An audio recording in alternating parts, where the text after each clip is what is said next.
Am I the only one that didn't know you can explore Berlin's most iconic sites in just 5 to 6 hours on foot?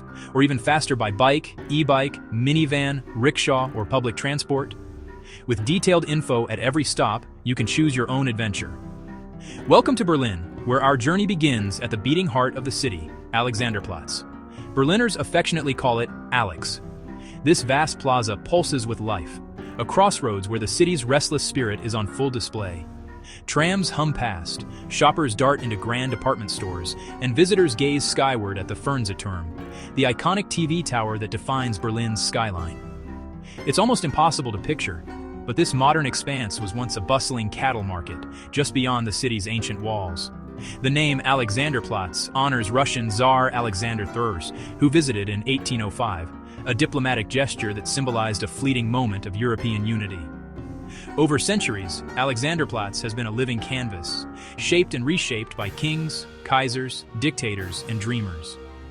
The square you see today is a legacy of the 1960s. After the devastation of World War II, Soviet-controlled East Berlin rebuilt Alex as the showpiece of socialist ambition. The intricate maze of old streets vanished, replaced by a monumental, pedestrian-friendly square, designed for the people by the state. Every structure here was meant to impress, a bold statement of socialist progress and modernity. The architecture is unapologetically functional, from the massive Centrum Warenhaus to the playful World Clock, a beloved Berlin landmark. The World Clock is a favorite meeting point where Berliners and visitors alike watch the world's time zones spin, a subtle reminder that even in a divided city, Berlin remained connected to the globe. The Fernsehturm is Berlin's North Star, visible from nearly every corner of the city, a symbol of unity and ambition. Rising 368 meters, the tower was built by East Germany not just for broadcasting, but as a bold declaration of technological prowess. It was a message to the West. East Berlin was modern, powerful, and here to stay. Yet when sunlight strikes the sphere just right, a cross appears, an unintended symbol Berliners wryly dubbed the Pope's Revenge, a private joke in a secular state. It was a flash of subversive humor in a city where wit often outlasted authority. The tower stands as a perfect metaphor for Berlin, built for one purpose, but reimagined by its people into something entirely their own. Here, you can sense the echoes of the Roaring Twenties, when Alexanderplatz was a hub of commerce, art, and wild nightlife. You can almost see the devastation after Allied bombings, Alexanderplatz reduced to rubble, a city on its knees, and you can witness the GDR's grand vision, a socialist utopia, with Alexanderplatz as its proud public stage. Alex isn't classically beautiful. It's not Paris, it's not Rome, but it's honest, raw, real, and unmistakably Berlin. Alexanderplatz wears its history openly, a living, breathing introduction to Berlin's story. Here, the city's past and present collide, and its future is always in motion. Leaving the vast, bustling expanse of Alexanderplatz behind, we embark on a brief stroll, one that transports us centuries into Berlin's past. Welcome to Nikolai Viertel, or St. Nicholas Quarter. Here, the stark lines of modern Berlin dissolve into winding cobblestone streets, storybook houses, and the warm embrace of centuries-old taverns. It feels like you've stepped into a medieval village. But look closer. Most of what surrounds you is a masterful illusion, far younger than it appears. This is the birthplace of Berlin, founded in the 13th century as a humble trading post along the River Spree. Yet in the devastation of World War II, Nikolai Viertel was almost entirely obliterated by relentless bombing. For decades, these ruins stood as a silent scar, a forgotten fragment of East Berlin, left to the elements and memory. Nikolai Viertel's story is a powerful reminder of how cities can choose to resurrect or reinvent their own history. In the 1980s, just before the Berlin Wall fell, East Germany's government launched an ambitious reconstruction of the quarter. The project was timed for Berlin's 750th anniversary in 1987, a showcase of heritage and hope. It was a curious blend of historical pride and political calculation, a chance to reclaim the city's medieval soul. Ironically, the same regime that had erased so much of Berlin's past now sought to resurrect its oldest roots. The result? A patchwork of historical replicas and cleverly disguised concrete, blending nostalgia with modern engineering. The effect is almost theatrical, a living museum where history is both preserved and performed. While not truly ancient, Nikolai Viertel is a genuine artifact of late GDR ambition, a bold attempt to reclaim a past nearly lost to ideology. At the heart of the quarter stands Nikolaikirche, St. Nicholas's Church, the soul of Old Berlin. Its iconic twin spires have watched over the city for centuries, a beacon through time. Nikolaikirche is Berlin's oldest surviving building, a silent witness to nearly 800 years of history. Its roots reach back to around 1230, when Berlin was little more than a riverside market town. Over the centuries, Nikolaikirche evolved, growing from a Romanesque basilica into a grand Gothic hall, mirroring the city's own transformation. For generations, it was Berlin's civic and spiritual heart, a gathering place for worship, debate, and celebration. Here, the city council convened for the very first time, and in 1539, the Reformation was officially proclaimed within these walls, forever changing Berlin's destiny. Nikolaikirche was more than a church. It was Berlin's original town hall, courthouse, and community center, all under one roof. Like the quarter around it, Nikolaikirche was ravaged by war, its roof destroyed, its spires toppled. For 40 years, it stood as a roofless, empty shell, a poignant symbol of loss and endurance. Its restoration became the crown jewel of the 1987 anniversary project, a triumph of memory over destruction. Today, Nikolaikirche is no longer a house of worship. Instead, it stands as a museum dedicated to telling Berlin's earliest stories.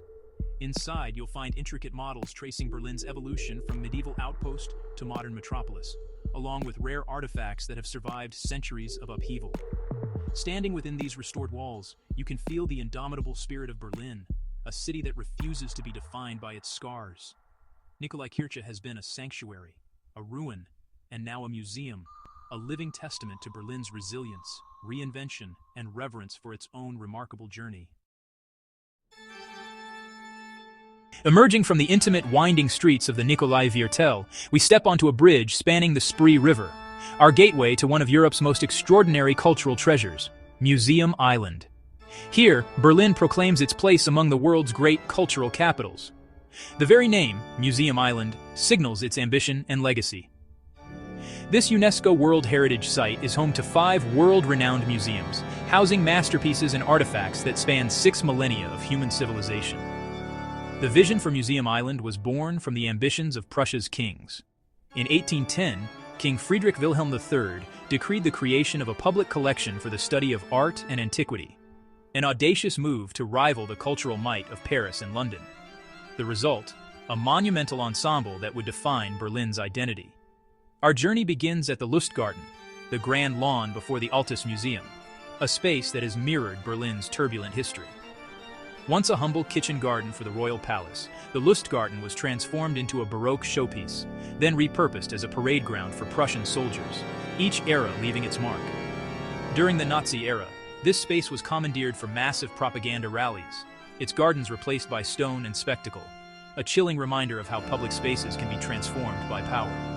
Today, the Lustgarten has been lovingly restored, a green oasis where Berliners and visitors gather to relax, surrounded by the grandeur of history and architecture. It's a powerful example of Berlin's ability to reclaim and reinvent its public spaces, transforming sites of oppression into places of joy and community. The museums themselves are architectural marvels, each with its own story and style. The Altes Museum, designed by Carl Friedrich Schinkel, stands as a neoclassical temple to art, its harmonious proportions and sweeping columns a testament to Enlightenment ideals.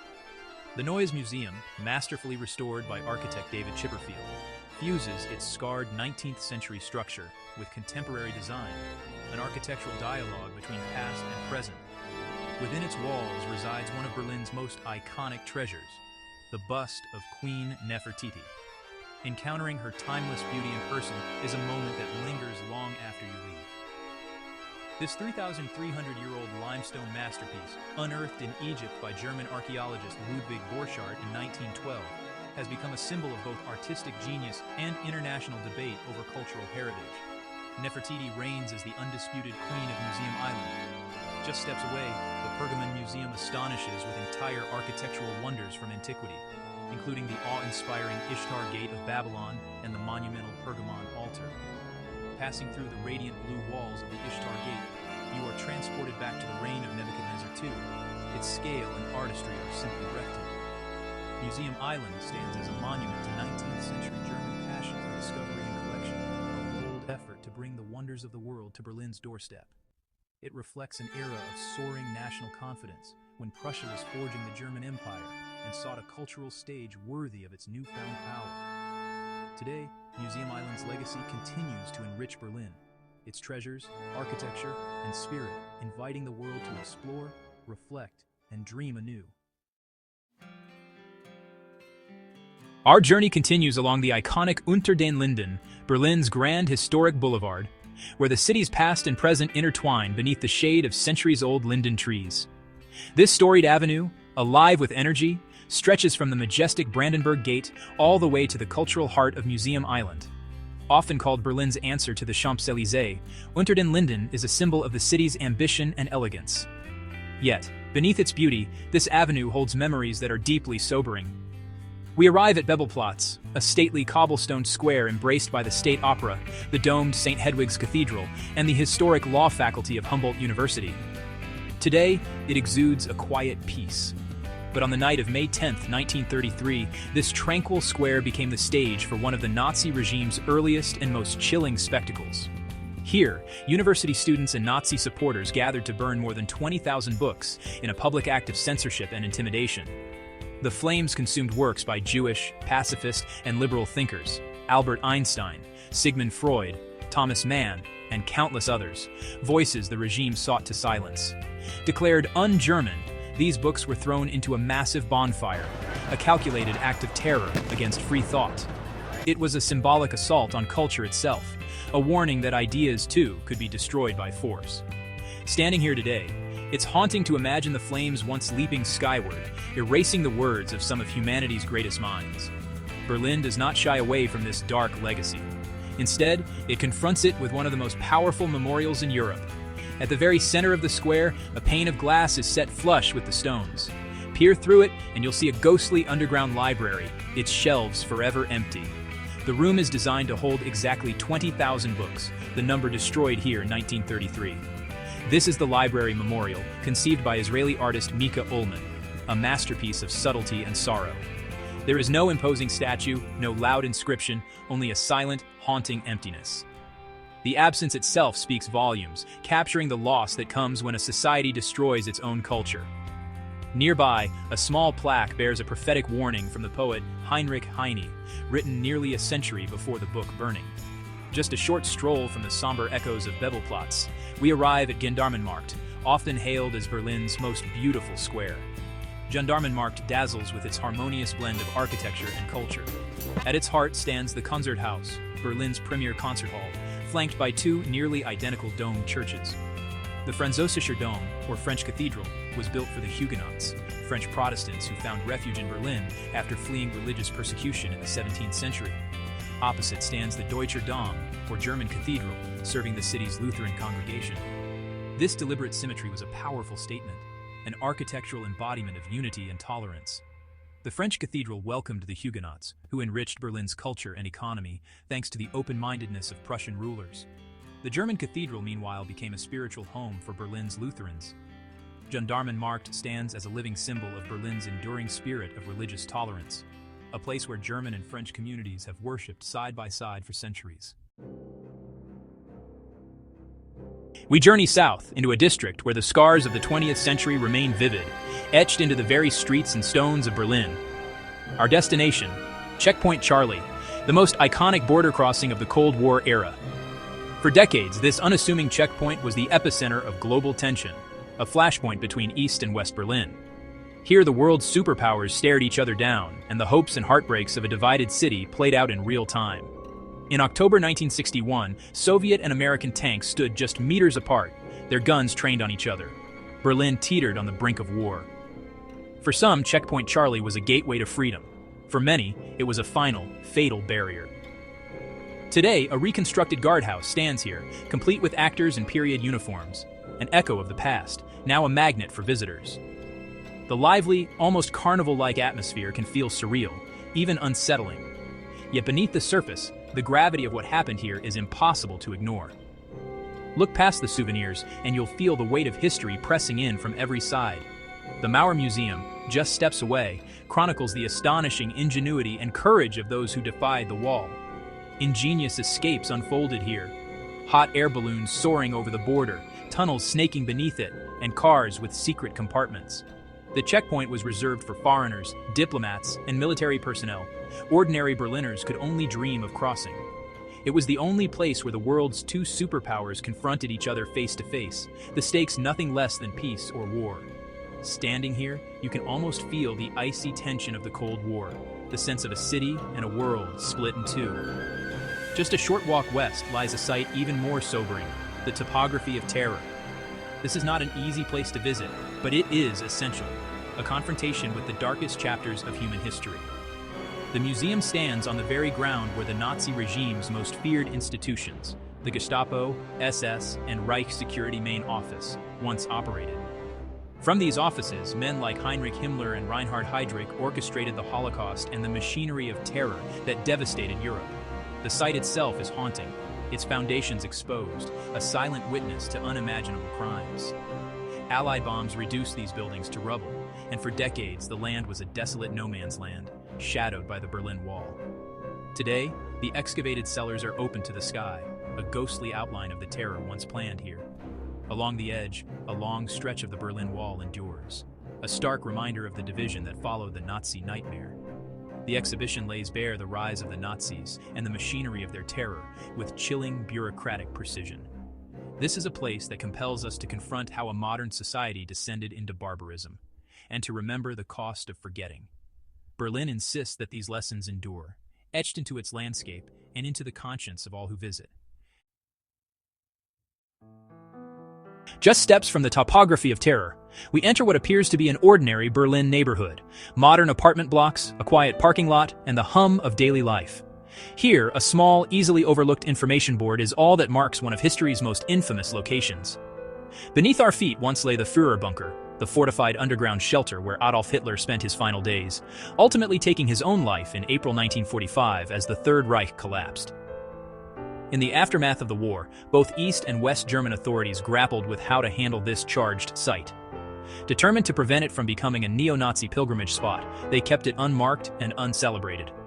The Soviets partially demolished the bunker, erasing much of its physical presence.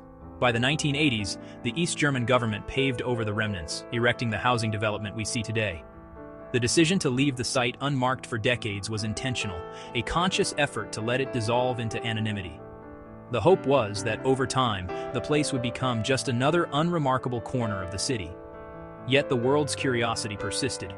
Tourists continued to seek out the exact spot, drawn by the weight of history. In 2006, Berlin finally installed a simple factual panel. No glorification, just context and memory. The panel displays a diagram of the bunker and a sober account of what transpired here. There is, quite literally, nothing to see. No monument, no spectacle.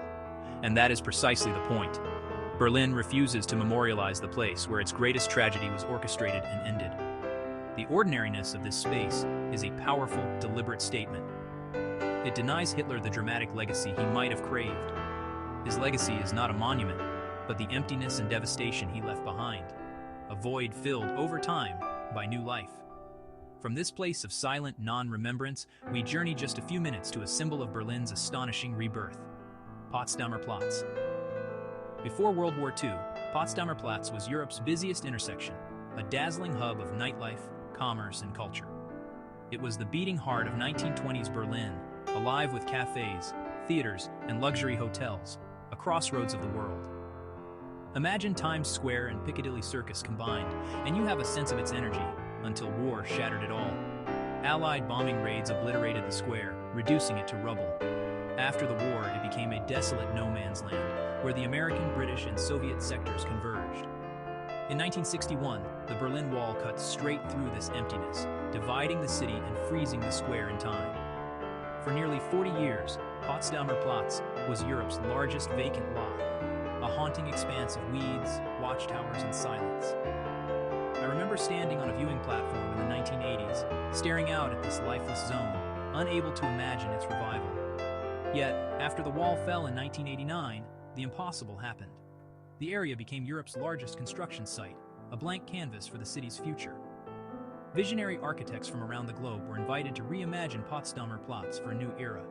Today, it pulses with life once more. futuristic towers, cinemas, shopping arcades, and the energy of a reunited city. Potsdamer Platz stands as a living testament to Berlin's resilience, its faith in the future, and its extraordinary power to transform even the darkest chapters of history into hope. Just north of Potsdamer Platz, in the very heart of Berlin, stands a place that demands silence, remembrance, and deep reflection. This is the memorial to the murdered Jews of Europe, commonly known as the Holocaust Memorial, a powerful tribute to the 6 million Jewish victims of the Nazi regime. Spanning an area equivalent to 2.5 football fields, the memorial dominates an entire city block, making its presence impossible to ignore. Designed by renowned American architect Peter Eisenman, the memorial consists of 2,711 concrete stelae arranged in a strict grid on undulating ground.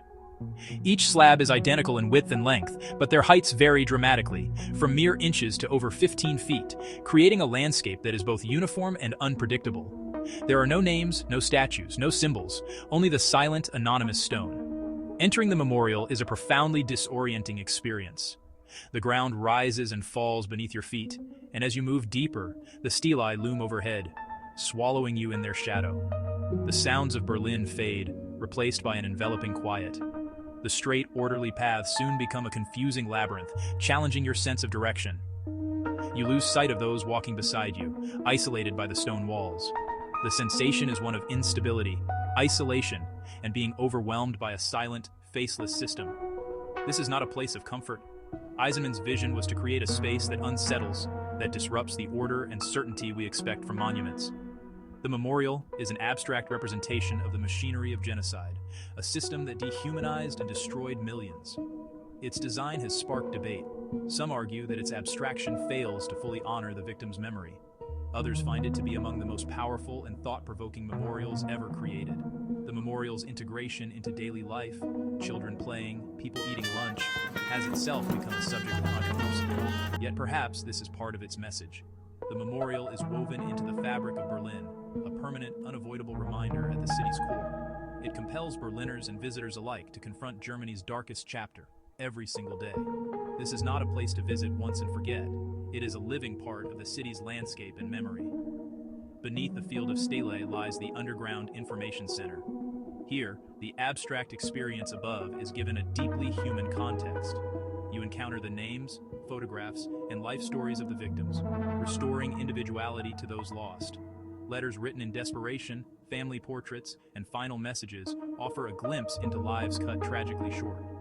The contrast between the anonymous, overwhelming field of stone above and the intimate, personal stories below is profoundly moving.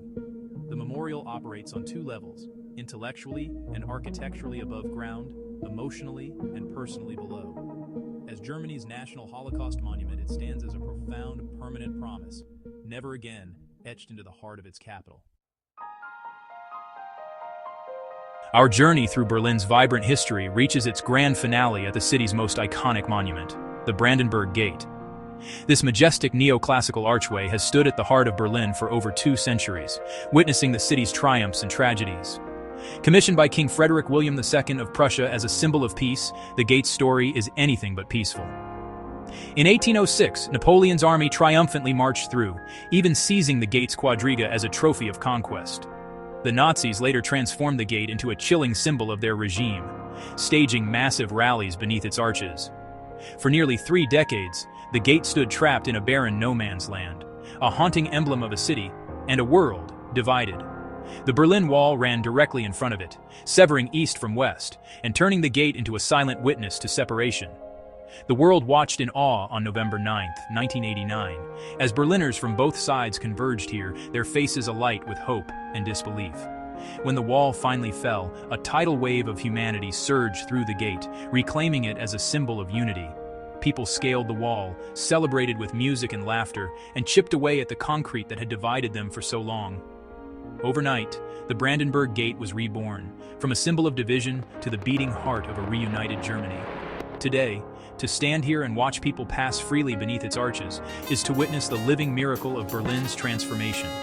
The Brandenburg Gate now stands for resilience, hope, and the unbreakable human yearning for freedom. It is the triumphant final stop on our exploration of Berlin's past, a gateway to the future. Just steps away stands another monument to German history and democracy, the Reichstag. Home to the Bundestag, Germany's parliament, the Reichstag is the living center of the nation's democracy. Completed in 1894 for the Parliament of the German Empire, the Reichstag's fate has mirrored Germany's turbulent journey. In 1933, a devastating fire gutted the building, an event the Nazis exploited to dismantle democracy and seize total power. In 1945, the Soviet flag flying over the shattered Reichstag became a defining image of Nazi Germany's defeat and the end of World War II in Europe. For decades, the Reichstag stood as a battered relic, overshadowed by the wall and the city's division. After reunification, Germany boldly restored the Reichstag, returning the seat of government to Berlin and breathing new life into its battered walls. The visionary British architect Sir Norman Foster was entrusted with its transformation. Foster's design is a triumph of symbolism, melding the scars of history with a bold vision for the future. He preserved the historic, battle-scarred facade, crowning it with a luminous glass dome, a beacon of transparency and renewal. Visitors ascend a spiraling ramp, gazing out over Berlin and down into the chamber where democracy is practiced. The design powerfully declares, the people are above the government, and transparency is the foundation of democracy. From the summit, Berlin unfolds in every direction, a city reborn, open to the world. The Reichstag and Brandenburg Gate together embody a new, democratic Germany, one that has faced its past, embraced openness, and now shapes its future at the very heart of its capital.